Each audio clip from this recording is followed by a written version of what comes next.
हाय, कसे आहात? तर आज सकाळची सुरुवात आहे ना, छान असा चहा पिऊन केली आणि चणे मी भिजायला टाकले होते भाजीसाठी. नंतर देवघराला आहे ना, लाईट झुंबर बसवण्यासाठी देवघर द्यायचं होतं त्यांच्यापाशी.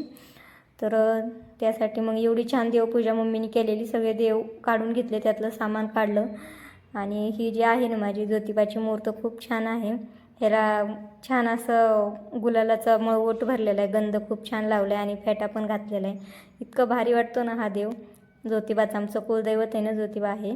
आणि मग सगळं देवघर आवरून घेतलं, सगळं रिकामं करून त्यांच्याकडे दिलं आणि झुंबर बसवण्यासाठी ते गेले. शिवराजला पाठीमागं धरायचं होतं, त्यामुळे शिवराजला पण घेऊन गेले. आणि गेले तर त्याला आहे ना लाकडी पट्टी कमी पडायला लागली आणि झुंबरला ते बसत नव्हतं. मग नंतर झुंबरला पट्टी टाकली त्यांनी लाकडी आणि झुंबर बसून खूप छान लाईट दिसते. नंतर हे स्वयंपाकाला घेतलं. स्वयंपाक चपाती पोळी बनवून झाली होती माझी आणि भाजी राहिली होती. तर भाजी तयारी करत असतानाच शिव म्हणला की मम्मी दे आवरून, नंतर शाळेची वेळ होईल, त्यामुळं त्याला जायचं होतं. नंतर इकडं मी आज रस्सामध्ये वेगळ्या पद्धतीने जरा मेथी बनवावी म्हणलं. तर कांदा टोमॅटोची पेस्ट केली, म्हणजे बारीक कट करून तळून घेतलं, लसूण टाकून छान असं परतून घेतलं. त्यात हिंग, हळद, लाल तिखट, जास्त मसाले नाही वापरले, आहे तेच मसाले वापरले.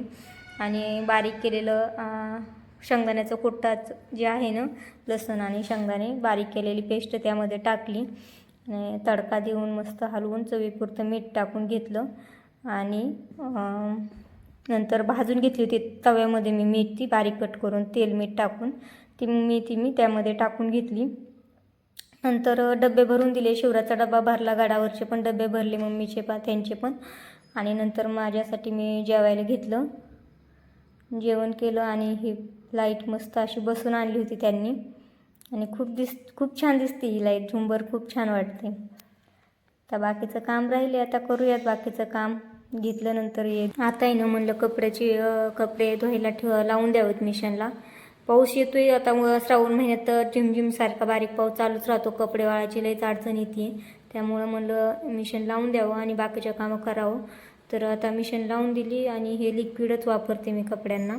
आणि पावसामुळे ना ऊनच नाही, थोडं पण ऊन पडत नाही, त्यामुळं आंबट वास येते. त्यामुळं म्हणलं कम्फर्ट वापरावं, म्हणजे वापरते, पण आता टाकून घेतलं बाहेर. ऊन बिलकुलच नाही, कपड्याचे खूप घाण म्हणजे आंबट कुमट वास येईल त्यामुळं. आणि सेटिंग करून घेतली मिशनची.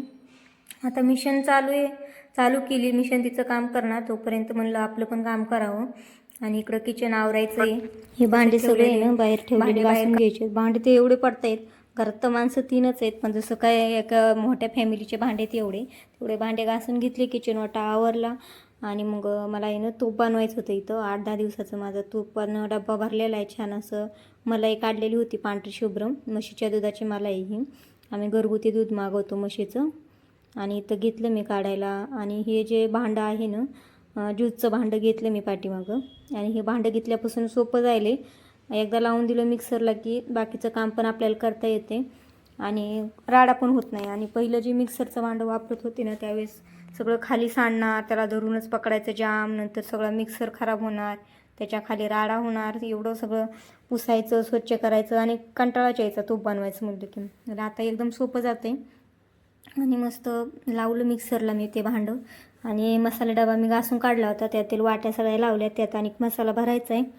आणि भांडे घासलेले पण चमचे, चाकू, सुऱ्या सगळं ते लावून घेतलं. एकदा भांडं लावून दिलं की बाकीचं आपल्याला छोटे छोटे कामं करता येते.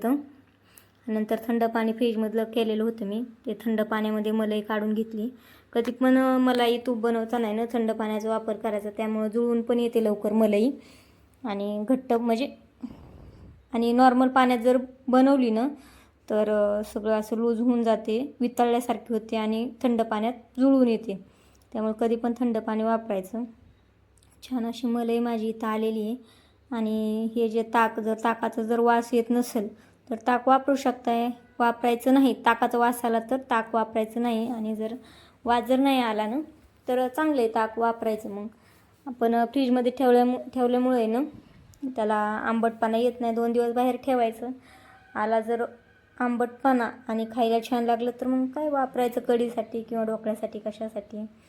आणि दुसरं पण भांडं मी बनवायला घेतलं. आणि लावून दिलं. इकडं मी भांडी धुण्यासाठी गरम पाणी करायला मांडलं आणि दुसरं भांडं तयार झालं होतं इथं, त्याचं पण मलाई काढली मी.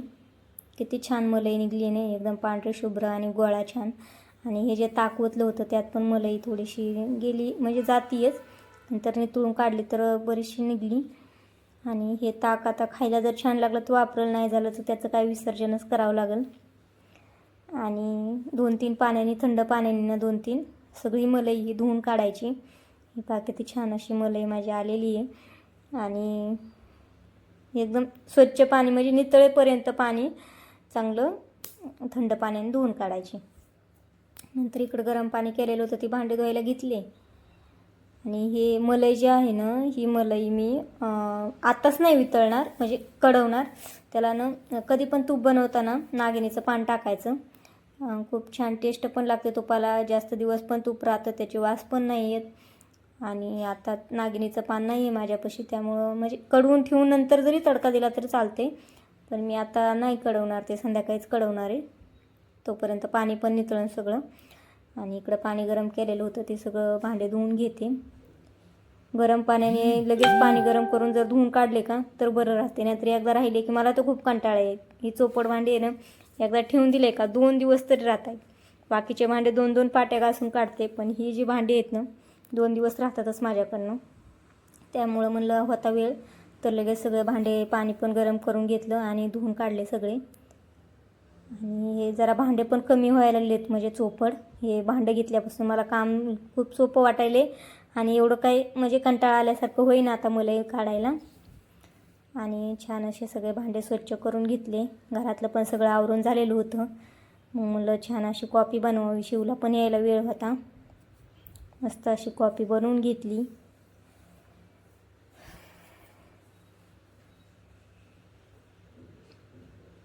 आणि कॉफीला आहे ना, म्हणजे जेवढी साखर नसेल तेवढं मला तर बरंच वाटतं. एकदम कमी साखरेची बनवली. आणि माझ्या शरीराला साखरच नको वाटायली, असं एकदम कमी साखर पाहिजे. आणि फिक्की, एकदम फिक्की, म्हणजे एकदम कमी साखरच. 1 चमचा 2 चमचे टाकलं तरी बास होऊन जाते. एवढी कमी साखर खायला म्हणजे गोड पिऊ वाटत नाही. नंतर बाहेर पाऊस चालूच आहे, निवांत अशी कॉफी पिऊन घेतली. आणि कुंड्याकडं म्हणलं बाहेर जाऊन बघावं, तर बघितलं तर त्यात पाणी साचलं होतं. खालनं पण त्याला आहे ना होल पाडलेले येतं, पण पाणी नितळून नाही वाटते जात. मग साचलेलं पाणी सगळं वतून काढलं. आता पावसाळा आहे त्यामुळं छान अशी माझे झाडं पण ग्रो करायला लागलेत. मस्त गवती चहा पण लावला आहे. चला बाय, भेटूया पुढच्या व्लॉगमध्ये. बाय.